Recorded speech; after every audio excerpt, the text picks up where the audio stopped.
Coming to Foresta was for me a very interesting experience and in a way very needed. I remember taking the 3 hours train from Madrid towards Asturias.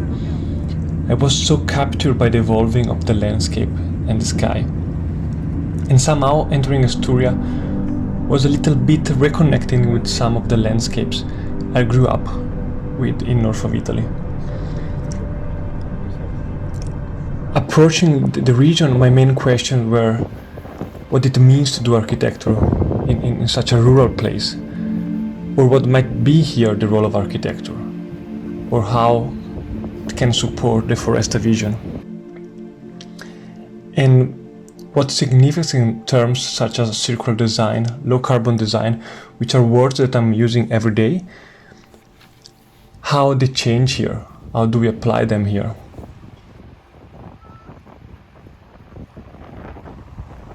And then I arrived, and then we went to Foresta land, which is a beautiful piece of land, very remote, very rural, amazing view on the horizon and on the mountains. And the reality is that all the things I'm desperately looking as an architect in the city are all there in abundance. There's plenty of nature, immersive vegetation, beautiful glimpses, access to natural materials, a lot of animals, a lot of life, high biodiversity.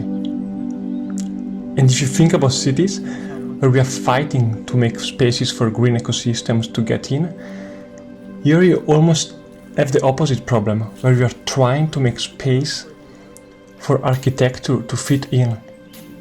And this process forces you to be very careful and to really understand what surrounds you.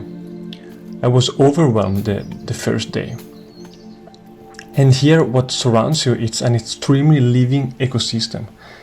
There is a dense wild forest. There are young 2 meters tall trees that in 5 years will grow and completely change the place. There is a palette of color that will change drastically in 2 months' time. There is sounds of birds, there is sounds of water. This is the terrain which is very humid in this season and will be very dry in summer. There are brambles trying to climb up the low grass and taking over the meadow. So this is an extremely ever-changing context. What you're seeing today is not what you're gonna see in 1 month. And how architecture can deal with it, it's not obvious.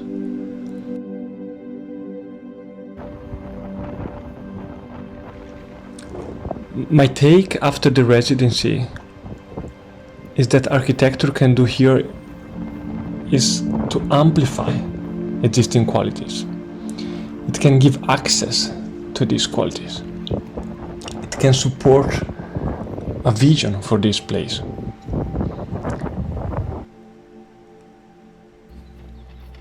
I feel architecture here goes back to very simple stuff.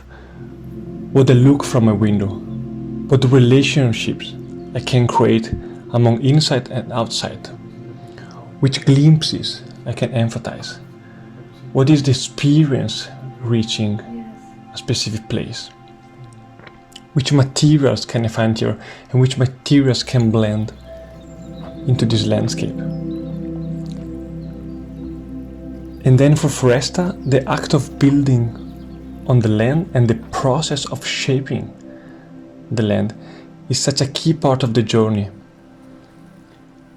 And in this sense, architecture becomes a strong tool to invite people and locals to be part of the process. You can build together, you can share knowledge, you can use the process of architecture as a platform of discussion. In this scenario, architecture cannot do too many things, but it can do few powerful things. It can amplify the existing qualities of a place. It can create a new relationship among the all inhabitants of a place, humans and non-humans. Can create new ways of experiencing the surrounding. And it can be a key tool of imagination, discussion, and participation. And now I really want to go back.